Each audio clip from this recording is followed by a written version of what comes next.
اللہ تعالیٰ نے انسان کو دنیا میں ایک خاص مقصد کے لیے بھیجا ہے۔ اس طرح ایک کامیاب انسان کی زندگی بھی با مقصد ہوتی ہے۔ وہ اپنے مقصد کے طلب میں ساری زندگی گھومتا رہتا ہے۔ ڈھیر سارے لوگوں کو تو مقصد حیات کا شعور بھی نہیں ہوتا۔ انہیں پتہ ہی نہیں ہوتا کہ وہ کیوں جی رہے ہیں۔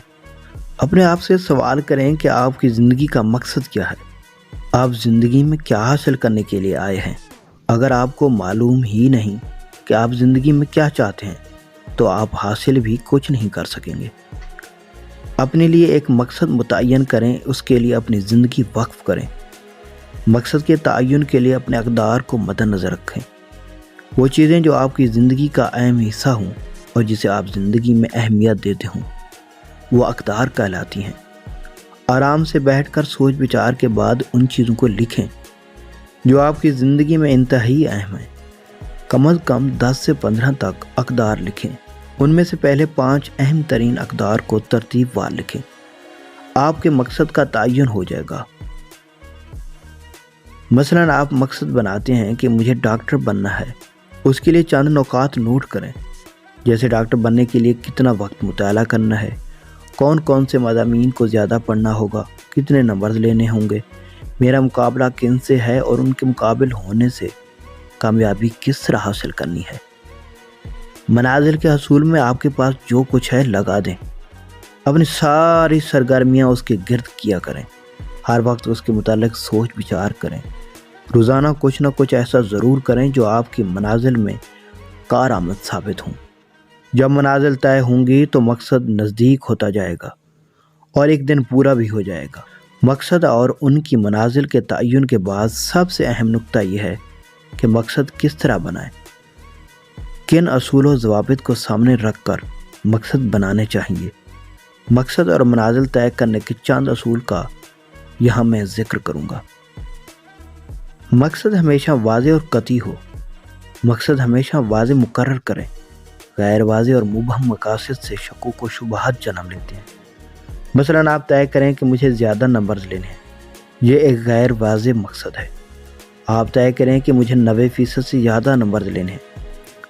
زندگی میں ہمیشہ واضح، قطعی، صاف اور حتمی مقاصد بنائیے۔ مقاصد بڑے ہوں۔ کوئی بھی شخص اپنے مقصد سے زیادہ کامیابی حاصل نہیں کر سکتا۔ مقصد پورا ہونے کے بعد اس کی جدوجہد کم ہو جاتی ہے۔ لہذا جتنا عظیم مقصد ہوگا اتنی کامیابی بہترین ہوگی۔ چاند کو نشانہ بنائیے، اگر نشانہ خطا ہوا تو ستاروں کے بیچ جگہ تو بنا ہی لیں گے۔ اگر ستاروں کو نشانہ بنائیں گے اور نشانہ چھوٹ گیا تو تیر واپس زمین پر گرے گا۔ یہاں ایک بات واضح رہے کہ غیر حقیقی مقاصد متعین نہ کریں۔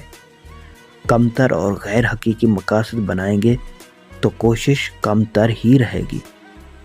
مقاصد مثبت ہوں۔ انسانی ذہن مثبت مقاصد کے لیے زیادہ کام کرتا ہے۔ مقاصد مثبت ہونے چاہیے۔ مقاصد خود متعین کریں۔ کسی کی تجویز کردہ نہ ہوں۔ مشورہ ضرور لیں لیکن مثبت اور منفی رجحانات سامنے رکھتے ہوئے مقصد واضح کریں۔ خود سے سوال کریں کہ فلاں کام کرنا ہے، یہ مجھے کتنا فائدہ دے گا، نقصان کتنا ہوگا، مجھے کیا کھونا پڑے گا، کیا حاصل کرنا ہوگا۔ ان سوالوں کے جواب آپ کو مقصد کے مثبت ہونے میں مدد دیں گے۔ مقاصد آپ کی شخصیت اور مزاج کے مطابق ہوں۔ ایسا اس لیے کہ آپ کی فطری رجحان کے مطابق آپ کے لیے مقاصد کے حصول میں شوق اور لطف پیدا ہو جائے گا۔ آسان ترین اور عظیم ترین مقصد کا حصول صرف پسند کے مطابق کام کرنے سے ملتا ہے۔ اس کے لیے شدید خواہش اور تڑپ پیدا ہوتی ہے۔ جنون، تڑپ اور خواہش کے بغیر مقصد حاصل نہیں کیا جا سکتا۔ یاد رکھیں کہ اپنے مقاصد کا اپنے مخلص دوستوں اور خاندان والوں کے ساتھ ذکر کریں۔ ان سے مشورہ لیں۔ ایک خاص مدت کے بعد جائزہ لیں کہ مقصد حاصل کرنے میں اب تک کتنا کام ہوا۔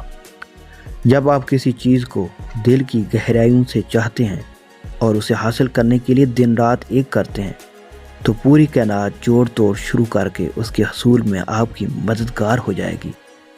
عظیم لوگوں کا ماننا ہے کہ عظیم کامیابیاں سخت محنت، لگن اور عمل سے ہی حاصل ہوتی ہیں۔ نئی نسل تیزی سے ڈپریشن کا شکار کیوں ہو رہی ہے؟ ڈپریشن کیا ہے؟